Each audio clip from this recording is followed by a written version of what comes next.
Every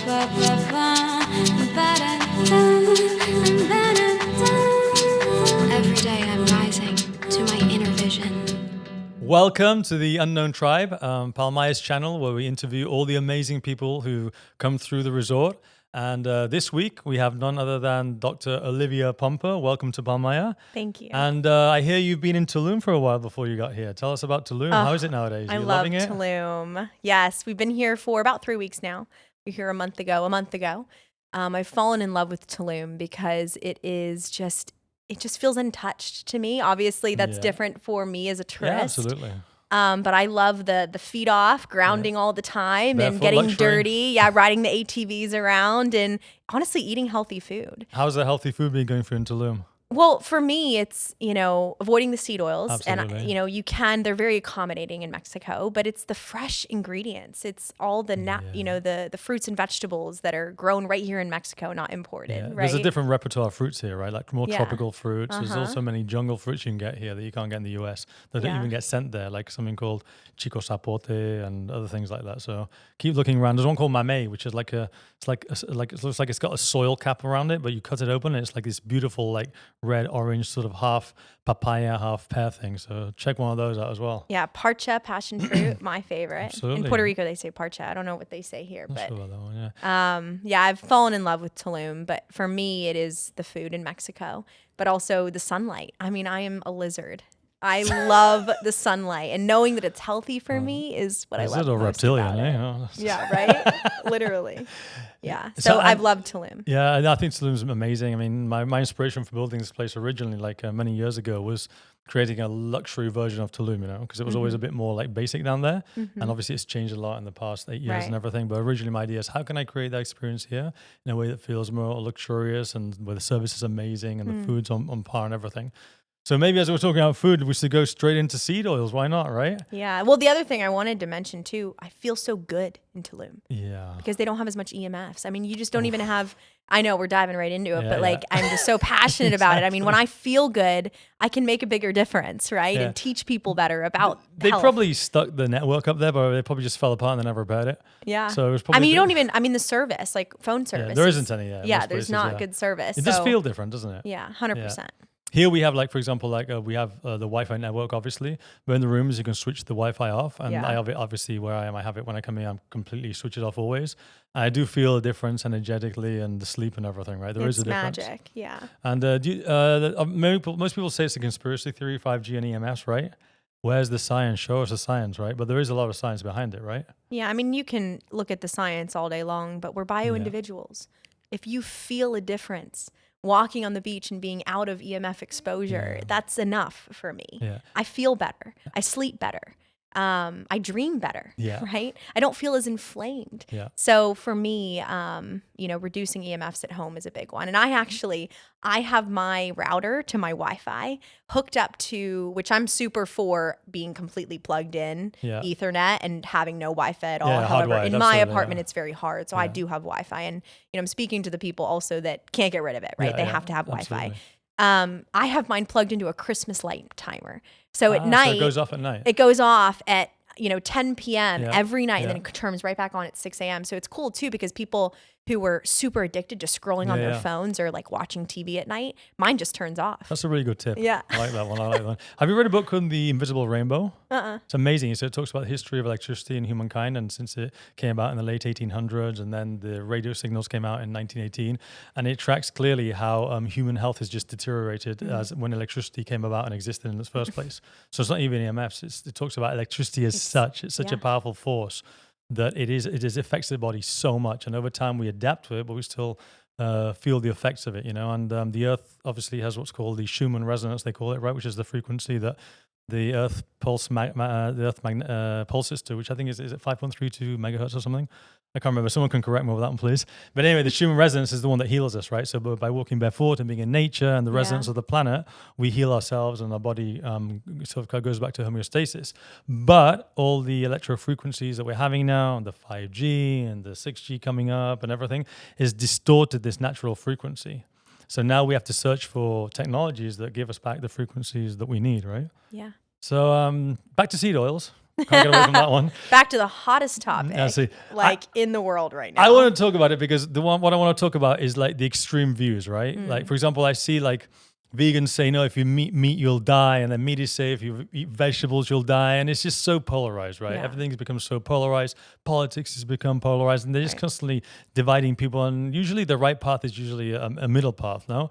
And in the seed oil movement, I kind of think also it's gone a bit over the top as well, right? I agree. So what do you think? And I'll tell you what I do, and you tell me what you do to be healthy. I completely agree with you. I think that people become so obsessed with one way of viewing what health is or how to get healthy because it worked for them. Yeah. Right? They change their diet. By the way, you hire a personal trainer, what's the first thing they do for you? They change your workout. Yeah. Why? Because it forces your body to adapt. Yeah. That's the hormetic principle, right? So if you change your diet, you're going to see change, but it doesn't necessarily mean that it's the change you should do consistently, right? Yeah. We're human. We need to be consistently changing. However, so people remove seed oils, right? And they see a change. But the problem is that not all seed oils are bad. Yeah. So the terminology should really be rancid, or you use the word industrialized. Yeah, industrially seed produced, oils. right? Because it's like mass-produced stuff. It's processed. It's extracted in a way that completely denatures the integrity of that oil. We have to. Let's slow down for a second. We are made up of fat, right? Our cell membranes are a double layer of fat, basically, right? And so we need to eat certain fats. And the dangers of seed oils and what people are talking about is that it's this imbalance of omega-6 to omega-3. Absolutely. Natural foods have a more 1-to-1 ratio. Yeah, have a balance, right? So of omega-6 to omega-3. Seed oils are just high in omega-6 versus omega-3s. Yeah. And so the problem is this imbalance. But, natural seed oils that are extracted to maintain the integrity of the seed oils are actually very healthy. Our cell membranes naturally have these integral proteins in them, which are made up of omega-6. Yeah, they mean omega-6. So why do we demonize omega-6? Omega-6 isn't bad. Probably because we were eating too much of it, right? With all the fried foods and everything that was going on. Exactly. But the problem isn't, the seed oil, it's how it's extracted. So I like to say it's the rancid seed oils, but an organic, well-extracted sunflower oil, cumin seed oil. Yes. Pumpkin seed oil can be so healing for women's hormones, right? Is amazing. So I'm not anti-seed oil. I'm anti-rancid. I think it's important for people to know that, like when we say no seed oils, like for example at Palmaïa, we do no seed oil. No seed oils, right? But what we do is we don't use industrially produced seed oils like our canola oil, sunflower seed oils, accelera sunflower oil, and all these, right? But we do use olive oils, coconut oils, avocado oils. And every so often in the kitchen, there might be a bit of like coriander oil that's used on some like dish with an Indian influence maybe. And I think those things are great because they're actually very healing. I think there's lots of evidence also on black cumin seed oil that actually can heal many diseases and things, right? Absolutely. Yeah. So flax oil. Yeah. So seed oils, careful which you choose. Yeah. But let's not like blank out completely, That's right. Yeah. So talking about extremes, why don't you tell us what you do? Because you've got an amazing health program that you've taken people through, and I think it'd be amazing for them to learn about it and tell them where they can find the information to maybe go to your site and all the work you're doing. Love that. Well, I'd love the opportunity, if that's okay. I'd like to tell a little bit of my story. Yeah, please. Because my story involves my father, who people will know his name, and so I kind of want to give him some credit where credit is due, because I wouldn't know and be sitting where I am without my father. But I lost my parents at a young age. I was 7 years old. My parents died in a murder-suicide. My father murdered my mother, and my father then killed himself. And my twin brother and I, we were in the home. And this was a very tragic experience, yes, but, I was then taken in by my new family, the Pompas. And Dr. Daniel Pompa is my father. Yeah. Very blessed to have a father like him. But, you go from this conventional world of doing everything incorrect, right? Yeah. And, my twin brother was vaccine damaged. I watched the day that he was, vaccinated, and his whole face changed. And that year he was put on the autistic spectrum, held back in school, and 6 months later my parents passed away. That's crazy. And then we were, put into a brand new home with anti-vaxxers, organic, granola people, right? The granola people, right? And it's funny because we're really not super granola, but we're granola in a sense. But and so, Dr. Pompa, right, he was just then, he was very sick himself at one point, heavy metals, mold exposure, what we like to say root cause reasons of why he was so sick. And he got his life back by following a protocol or a series of protocols that we now teach the world, right? People that are really struggling with chronic illness. And so then, he started working with other clients himself that were really struggling. And he was a chiropractor. So we believed in the chiropractic philosophy, which is remove the interference and the body heals. That's what we were taught in school. Amazing. And I'll believe that till the day I die, whether or not it's a chemical, physical, or an emotional trauma. You remove it and the body does the rest. We don't need to step in, right? And so that's what my dad did. He saw Dylan, my twin brother, who was on the spectrum, and he just started dosing him with phosphatidylcholine and healthy fats to heal his brain and adjusting him, removing that physical How old is he interference. when you started treating him with these things? Dylan was probably 8 by the time. 8 years old, we were 7 when my parents passed away, so it was around that time. But and Dylan, within 2 years, was in a new school system. Wow, that's amazing. So by the time he was 10. Yep, so it gives him plenty of chance to catch up with everyone and become like a normal child with a normal education. And you would meet him today and think he's, maybe a little bit shy, but very normal, right? Congratulations. Not everyone gets to do that. It's a privilege, I think. Mm-hmm. Amazing. So it's been really cool. So for me, that sparked a passion at a young age, not only watching something that was man-made affect a human body, but then watching the human body be able to heal once the interference was removed. And so, for me, I started health coaching in chiropractic school through our program, which is called the Pompa program. Yeah. And I was watching left and right people with cancer and people with autoimmune disorders and chronic illness, lupus, things that they were told you'll never get well. And these people were being healed. Yeah. And really what it was, it's not us. We're not healers. The body is healing, right? Absolutely. It's teaching them how to remove those sources of inflammation. So I wanted to follow my father in his footsteps. So I went to chiropractic school, refused to give my money to the medical system. So I did not go to medical school, but I don't practice. I've never adjust. I very rarely, maybe friends and family every so often, cool. But my passion is teaching people. Yeah. That's brilliant. So. And what about then, for example, what is the actual teacher protocol? Do you want to go through different stages of the protocol of how you get people to be healthier? Yeah. So it's definitely what I would call a multi-therapeutic approach. You meet each and every person. We say clients because it's a health coaching business. But, really it is working on, let's call it the 5 R's of healing the cell. R1 is always remove the source, okay? So the source could look different for everyone. And we're talking sources of inflammation. It could be a chemical source, stressor. It could be a physical stressor. It could be an emotional stressor, right? For a lot of people, it's diet. Day one, what my father's always taught us is the first thing you do with anyone is you change their diet. Yeah, absolutely. And for a lot of our clients, it's removing... I call it the low-hanging fruit. Yeah, it's the low-hanging fruit. Exactly. It's the canary in the coal mine. It's easy. the obvious thing, right?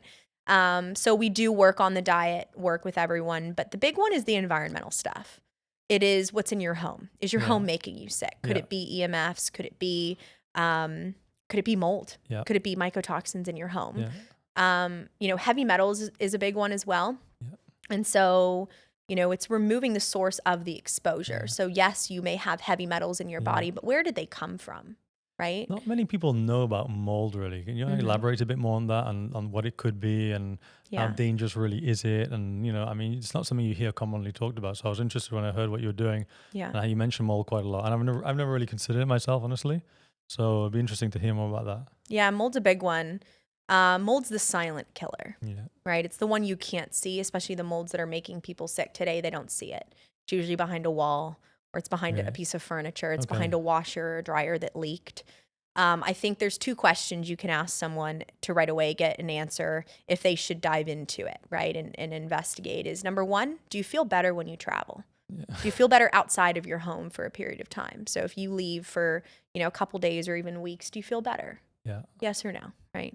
Second question is, have you ever had any water damage in your home? Any type, right? If you've got kids that splash in the bathtub, you might want to ask questions, right? I think you see the silicone areas around showers sometimes, and it kind of goes black. Yeah. And I guess, does it do anything? Does it not? Right? It's just there. Mold it's a big one. So, and how does it affect you physiologically, though? How would you know you're being affected by mold? Yeah. Like if I was at home now and I was like, what would be the indicator in my body to know I might have mold? Yeah. In my house, I need to test it and check it out. Yeah. Well, I think it's different for everyone, right? Yeah. But if your body's screaming for help, it's, mold I would say mold toxicity shows in so many different ways, but a lot of them are neurological symptoms. So brain fog's a big one, brain fog. So you just kind of always have that foggy brain. Anxiety is a big one. So people that are dealing with all this just horrible anxiety, right? And what are they told to do?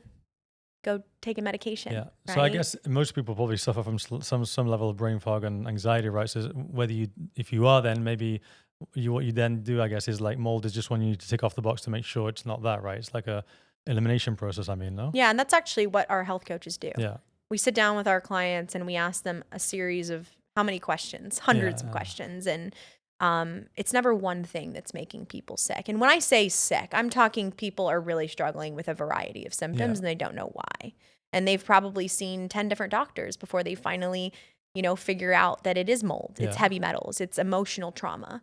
It's, their diet that's filled with glyphosate and rancid industrialized seed oils, right? Yeah. So it's never one thing. Yeah. But I do think mold is one thing that most people are missing. Okay. So after that, identifying the source, what would be the next step then in the protocol? Remove it. Okay. Right. Which can be a huge one. Yeah. Right. Which getting, your amalgam fillings. This is how my father got sick. Amalgam fillings, right? If people that are listening, it probably makes no sense, but amalgam literally means a mixture of, right? Yeah. So amalgam fillings are those silver teeth in your mouth. And my generation doesn't really have them anymore, but the generation before me did, but it's those silver teeth, right? And they're made up of about 51% mercury. Yeah, that's super important to get out. I mean, anyone who's watching us now, really, number one tip would be, first of all, remove your mercury fillings for sure, right? Right. But the problem is you can't just remove a source. You have to do it properly. Yeah. Right. So it's like, and that's what my father did, is he found out mercury fillings were bad. Yeah. He went and got them out. But the problem is the removal. How they remove them can be a massive exposure. Yeah, exactly. Right. Because they drill it out, and that mercury, being a neurotoxin, goes right to the brain and makes people sick. The body absorbs it immediately, right? Exactly. And so it's following. So that's one of the things we teach is, okay, well, you've identified what the source of inflammation is or source of toxicity. Yeah. How do you remove it properly? Yeah. Right. So that's the big one. Okay. And then detox, which is the big crazy word, right? That's the one we want to do. Yeah, the overly used word today is detox, right? What is detox? How do we do it? I think there's many ways to detox and upregulate natural detox in the body. I believe fasting is one of the most powerful ways to do it. Let's talk more about that one, yeah. Yeah, we should. But our protocol it does involve fasting. It involves some of the diet work that dips your body into ketosis that does lower inflammation and opens up certain detox pathways. But you can also, you can stimulate it with certain herbs, right? And certain chelators and binders that are very strong at grabbing onto these toxins. And so that's part of our process, is once you eliminate the source, you stop it, you then detoxify the body. It's interesting you talk about the dental thing, because like most people, like dentistry is just dentistry, which is kind of like a mechanic pulling and taking tooth out and filling things in. Yeah. But there's a new kind of like dentistry called biological dentistry, which is comes from the Swiss Institute of Biodentistry, right? And it teaches more on the lines that your teeth have energetic meridian lines linked to all the organs in your body, and a tooth that could be like infected is actually an organ in your body that's affecting your tooth. So I think we spoke about this before. We both have actually something called cavitation surgery, right? Done as a maintenance. So do you want to talk about cavitation surgery, and we'll talk about our experiences? Yeah, I think it's super important for people to know this. I'm like giddy because I love talking about this so stuff. Important to talk about that. And people because it's kind of like hidden in a way, right? And if normal dentistry kind of like doesn't even consider it, right? And it's something that's so important. So do you want to go and talk about that one? Yeah, I mean, biological dentistry in its core it's not normal dentistry, because it's more than just the mouth. It's that the mouth affects the rest of the body, and 7 out of 10 chronic illnesses actually can stem from the mouth, right? And this is a microbiome in our mouth, and our gut is a microbiome, and it's our second brain. And if we have a dysbiosis here, we can have a dysbiosis in our gut as well. Yeah. I was pointing to my mouth, but and so it's important to understand that if we have something going on in our mouth, it can affect the rest of our body, to your point. And so biological dentistry is understanding the connection of the two. So these dentists are, using certain practices to keep you safe in the chair, right? Yeah. And this includes removing a mercury filling. This includes removing wisdom teeth properly, that keeps that meridian healthy, right? That you've been speaking about. And for a lot of people, that's where the problem starts, is pulling teeth out that we shouldn't be pulling teeth out, right? Wisdom teeth. We really shouldn't be pulling wisdom teeth out, but we are because our jaws are changing. They're shrinking. Yep. Why? There's a million reasons we could sit here and talk about, but that's not why we're here. But it's once you remove that tooth, you leave a cavity for pathogens to grow, right? And over time, let's say when you were 21, when you had your wisdom tooth removed, 30 years later, that cavity is harboring what we now call a cavitation, pathogens. And it's driving systemic inflammation in the body, right? Well, so my personal experience was I never really knew anything about it. I live as healthy a life as I can. And then I kind of like had a cone beam scan once, right, which is the sort of tooth scan they do of your whole brain and your teeth and everything. And we found a great biodentist, and we sent it in for an assessment. And they saw that some of my bone was had a lower density because there's no actual instrument that can actually measure whether you have a infected cavitation or not. You can't see infection. So basically, you need to if you've had wisdom teeth removed or you've had a root canal, what you just need to do is you need to, in a traditional way, you need to go in and just have it opened up again. That's right. Just to make sure, right? That's right. So they saw mine as lacking some density. And so I went in and they said, we'll 1.5 hours surgery and everything, whatever. So I was like, okay, cool, I'll do it for maintenance. I want to be healthy. Why not? Yeah. And I went in, it was like a 5.5 hour surgery in the end. It turns out because I had my wisdom teeth removed 30 years ago, right? And obviously normal dentistry just cuts the space open, pulls the tooth out and then sews it together again. But when they take it out, all the bacteria can get in. There could be parasites in there. Could be anything. Even apparently microscopic nerves that are left in there from ripping the tooth out then decay and become these bacterial populations, right? Periodontal so ligaments. Over time, when they opened my teeth, they were like marble-sized balls of black. It was all eating away at my bones. Imagine. So they clean the teeth out, and then what they do is I think they do like a red UV, green UV, ozone, a bunch of processes. Every cavitation, every side of mine took like 1.5 hours to do. And then they sew it back properly so it's clean inside. And they also had a bit of bone graft. And it was a pretty tough operation. Like I said, it took me like 2 weeks to just be able to walk around again, and then 6 months to recover properly. And I was thinking, okay, what was the point of that? But it was interesting because as you age, you're kind of like things start happening to you. Like, oh, whatever, you get on with it. So my elbows are cracking, my big toe was going numb. I was walking sometimes. And after my surgery, about 6 months later, I have zero like articulation in my arms cracking. My toe never goes numb anymore. I have more energy. I sleep better. And it was all to do with reestablishing those energetic meridians. Because when they infected the teeth, they told me that the energetic meridians don't flow. And after that, I did a little bit of Invisalign because my jaw was slightly off. So they were saying the energetic meridians weren't flowing correctly. So I did 6 months of Invisalign to align the jaws, and I feel great. I think it's super important to do, I think. I completely agree. Yeah. And did you feel any benefits after yours? Because you said you had yours then as well, right? Yeah, ladies, if you're listening, this is my story, right? Remember, you don't have to have the same symptoms as either of us to need to have a cone beam. I believe 100% of people need a CBCT, which is that 3D X-ray, where you can see a lack of density, which tells us there could be a cavity that pathogens are in. But I had horrific yeast infections, like horrible. Wow. To the point where I tried everything. I'm Dr. Pompa's daughter. I have done, if it's out there, I've done it. Okay. I drank my own urine. Amazing. I did urine therapy. Bring it on, which is great. Absolutely. Amazing. I did urine therapy because I was so desperate for answers. Fasting. I did everything. And I couldn't figure it out. And one day my wisdom teeth are coming in, right? And my father and I, we were diving deeper into the dangers of cavitations. And so I refused to get my wisdom teeth out. My dentist was not at the time biological. And he was like, you need to get your wisdom teeth out. I'm like, heck no, I'm not. You're not touching my teeth, right? And so for 3 years, I had these impacted wisdom teeth coming in and just coming in on the opposite way, right? Completely impacted. And I remember one day, this is like 2 years of having these just horrific yeast infections. And I stuck my finger in the back of my mouth and I was like, smelling it. I was like, this smells so bad. It's infected, complete infection in the back of my mouth. And I was like, okay, well, if there's a dysbiosis in my mouth, there's a dysbiosis elsewhere, right? It was the first time I started having gut problems too. And it was right around then I realized it like clicked for me. I was like, I have infection in my mouth. And sure enough, we took a cone beam. I had massive infection around my wisdom teeth. And so, right, it's not always that you get them out and you get cavitation. The absence of a tooth is cavitation, but sometimes you can have a tooth coming in that's fractured. Sometimes you can have a tooth coming in that's impacted and there's infection.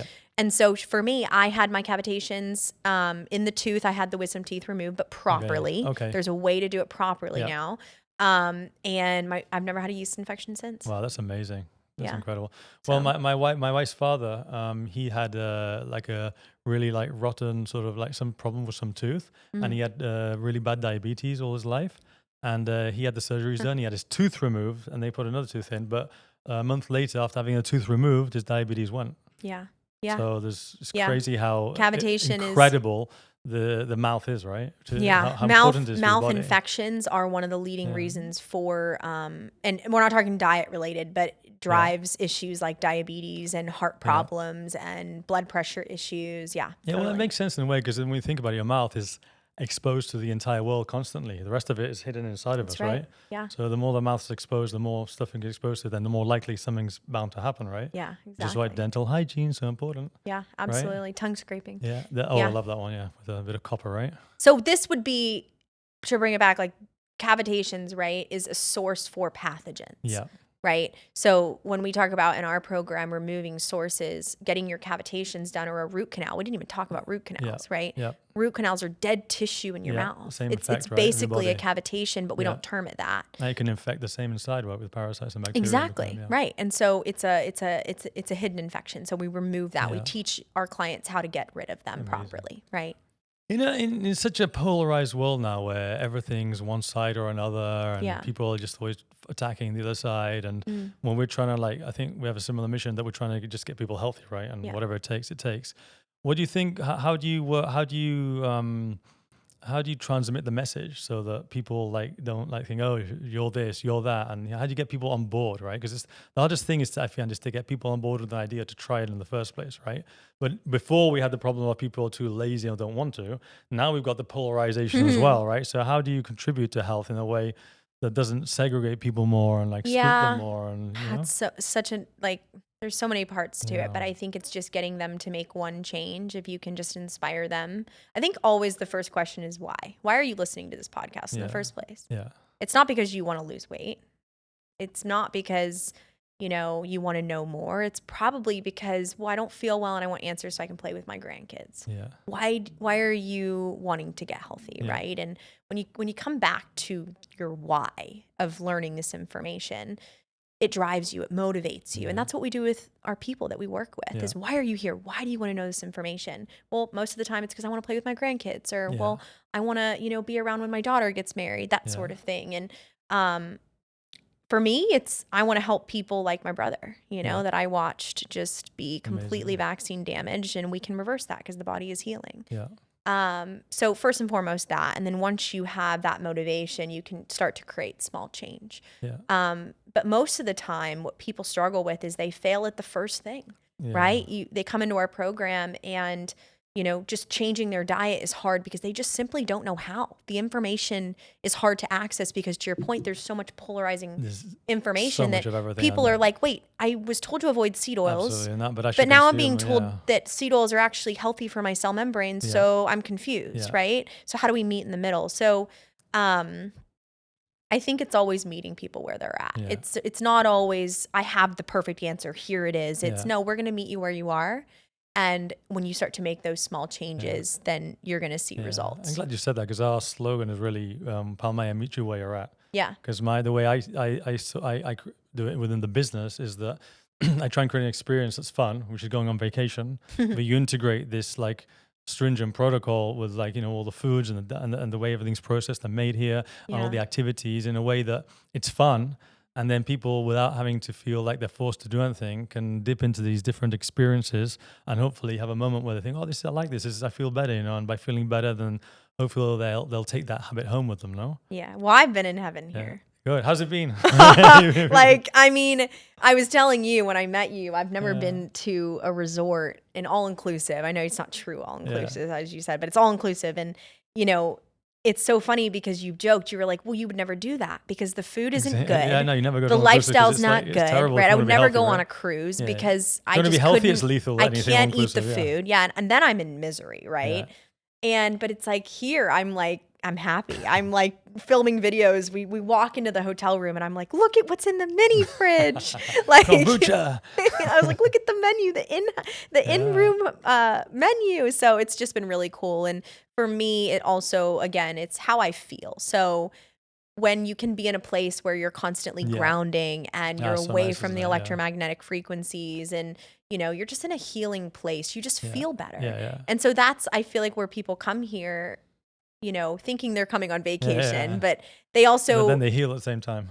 they're healing at amazing. the same time. I think the barefoot is so important as well because it does like the place is designed to be mostly barefoot, Yeah. And it's cool to see so many people walking around barefoot and relaxed and chilled, and that no one's wearing sneakers, and people's just like, it's really good. Yeah. It's so important. I think really because the grounding is, when you say grounding, what we mean is basically connecting with the earth's frequencies, right? That go into your body and sort of like help your body achieve homeostasis, which is going back to your natural state of being, which is healthy, right? Yeah. And what's your favorite meal? Have you got a favorite meal here? Did you find anything you really like, or is it all confused? I mean, confused now because you ate so much? Or? I love salads. Yeah, me like too. love salads. So I mean, I really enjoyed ume. I've only ate at 2 The restaurants, Japanese, and both were fantastic. I love sushi. I love Japanese culture. So I love kimchi. So ume was fabulous, which was the first night that we went to. But I love eating fish when I'm on the water. Yeah. I don't eat a ton of fish because I feel like a lot of it's not good quality. A lot of it's farm hard, raised. isn't it? Yeah. But when you're next to the water, it's easy to get high quality, right, wild caught fish. Yeah, And so, interesting statistic is in the Yucatan Peninsula, where we are now, Mexico, which is like Yucatan, Campeche, Solidaridad, all this area here, basically. 70% of the fish consumed in the area is fish farmed frozen from China.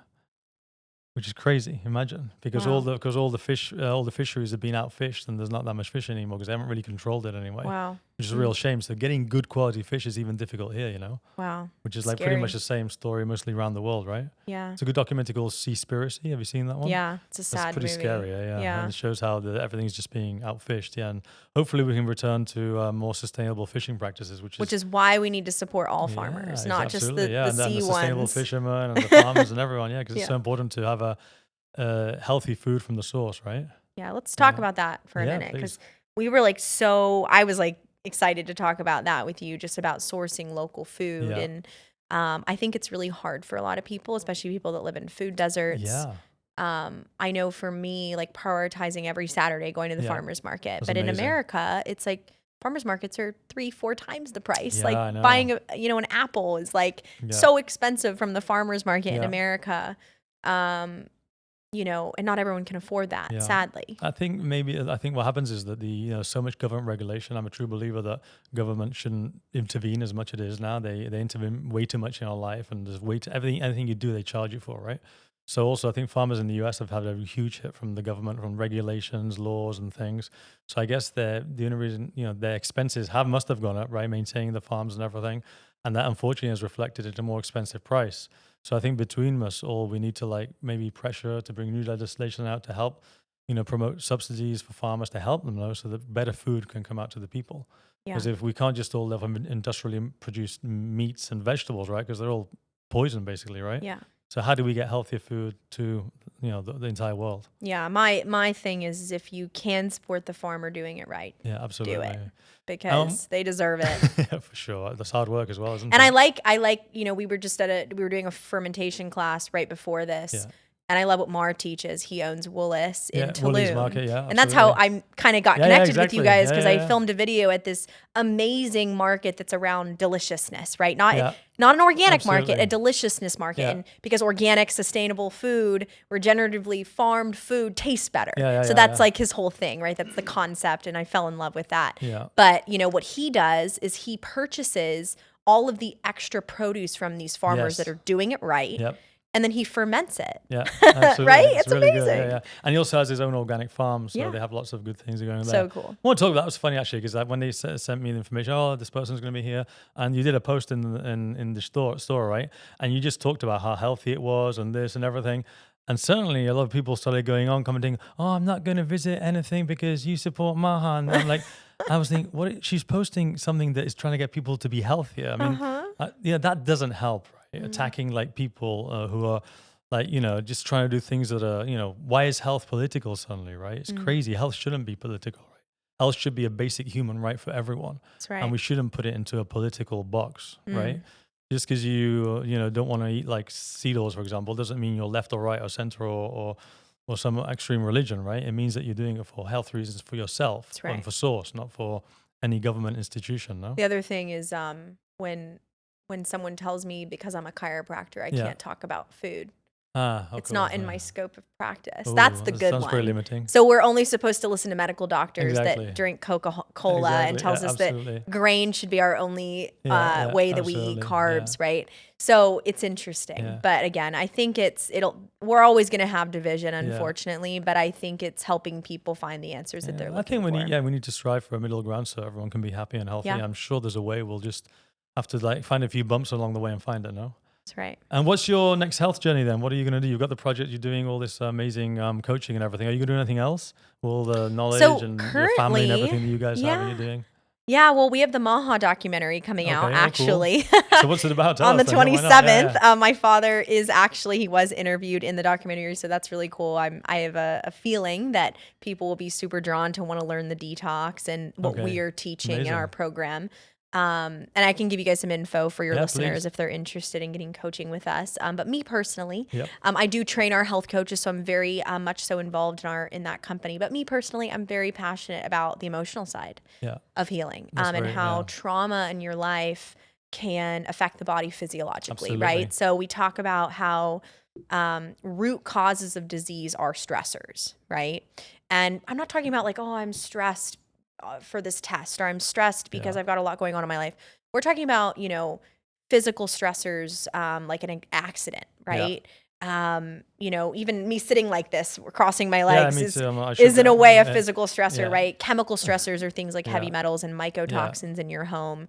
Food could be glyphosate, right? Which is a really terrible, powerful, dangerous toxin, can be a chemical stressor, but emotional stressors can also be something that affects us physiologically. Absolutely. And unfortunately, a lot of us have had a lot of trauma in our childhoods and in our lives. It could have been losing a loved one. It could have been seeing something really horrific. And people don't realize that those traumas still affect you today. Yeah, absolutely. And they're still driving inflammation. Your body doesn't know the difference between a chemical, physical, or an emotional trauma. Yep. And so I think helping people that have had these emotional traumas realize that, wow, when I got really sick, when I was diagnosed with lupus, it was around the time that my son was put on the autistic spectrum. Yeah. Or, that my father passed away. And I didn't realize it until now that, whoa, that was connected. And it's never one thing, right? Usually we call it a perfect storm. There's multiple stressors happening at once when your bucket, so to speak, overflows, right? But people, I want people to be aware of that the emotional side of what we're doing in teaching is just as important as the physical and the emotional. No, for me, emotional is everything. I'd almost say that emotional is 90% and the rest is maybe 10%. Yeah. There's have you heard of biogenealogy, New German medicine? Mm-mm. So there's a guy called Dr. Hamer. He in the 90s, he was actually a physician in Germany, and he went on vacation to Italy with his son. Mm. And he was in a field with his son doing something, and some Italian count tried to shoot an animal in the field aside, and the bullet went astray and shot his son, and his son died. And the day after, he got left testicular cancer, right? And he was sick for 6 months. He managed to heal. And when he went back to his practice, he was thinking, so why did I get ill as soon as, why did I get that illness just when my son died, right? So what he did was he went through all the documents of all the patients he had, and everyone who started going into his practice, he started asking them before they got there, if someone goes in with a stomach ache or whatever, what happened yesterday? How are you feeling today? Did you have any emotional traumas, or did you have an argument with someone? Right. I started documenting it, and at the same time, he sent them for a CT scan of their brain. Okay, this is the interesting part. So what he did is he started getting these thousands of CT scans, and what he discovered was that every CT scan with a patient who had an illness in the body had a tiny little spot in one of the plaques in areas of the brain. So it was like a little circle. It's like an inflammation ball. And they called it the Hamer focus after Dr. Hamer, right? And over time, what he realized is that every spot in the brain that was inflamed is linked to an emotional trauma. So, for example, if your sister's husband is beating her and you feel impotent that you can't help or whatever, that person who had the same experience had the same identical inflammation in the brain. Okay, and that inflammation, then he linked to the illness of the person in the body. So if someone had that exact spot, everyone would have, for example, left kidney cancer or whatever.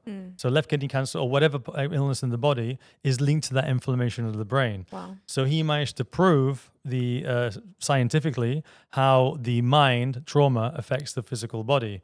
Obviously, the whole world went against him. He was sued by the Italian count, sponsored by the pharma companies. He was discharged from his license from Germany. He had to exile. I think he died in exile in Norway, unfortunately, in 2017. Wow. But the guy was a complete visionary. He actually managed to prove what people talk about emotionally and through physical evidence, which is incredible. So I'm completely 100% like convinced that almost every ailment in your body is linked to a trauma in your mind. I believe it. So yeah, it's really interesting. I believe it. My father tells me all the time because I'm like, the one thing I keep dealing with is my allergies, right? I have allergies, and I believe part of it, right? It's number one thing is my vaccines as a kid, but I've also had some pretty serious mold exposures in chiropractic school. But I know it's emotional. I know it links back. And my father's always reminding me, he's like, Olivia, you've done it all. You're the most strict Pompa. You got to find it. But you got to keep work on the emotional because it's just as important. My father's a great You're the most mentor. strict one. I like that. Yeah, I am. That's a good one. That's a good one. That's a good medal to carry. I like it. Yep. Cool. So would you like to say anything to our audience, like any links you have, places they can find you, things like that, so they can actually find your work and hopefully follow you? So Instagram is always a fun one. I think a Absolutely. lot of people have Instagram. I'm Dr. Olivia Pompa, at Dr. Olivia Pompa. And then, and then of course TikTok, but I don't even really post on TikTok. I just post my Insta ones. Right? Yeah, exactly. But I'm definitely more so on Instagram. And then Pompa Program is our coaching program, which I think everyone should be involved in, at least learning a component of our process and the detox part and the diet work. It's amazing. That's Pompa Program. So pompaprogram.com. Amazing. Perfect. And any closing remarks you'd like to give the audience? Well, I just want to thank you. Oh, thank you. I think it's really unique when you can put two people that are obsessed with health, granolas, so to speak, in the same room, and you like have so much common ground. Like I think it's a really refreshing thing.